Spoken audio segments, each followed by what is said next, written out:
senior stray dog Feni had been living on the streets for over 12 years. Lately, the poor dog had been suffering from a plethora of age-related ailments. Over the past few weeks, she developed an ear injury, a limp in her hind leg, and tick fever. She was admitted to a veterinary hospital for treatment.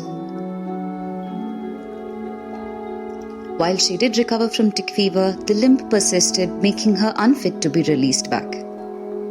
So to give her a permanent home and end-of-life care, we admitted Feni to the VOSD Hospice. The poor dog has always been scared of humans, so she mostly keeps to herself. We've started her on a weight-gaining diet along with joint and liver supplements and iron supplements too.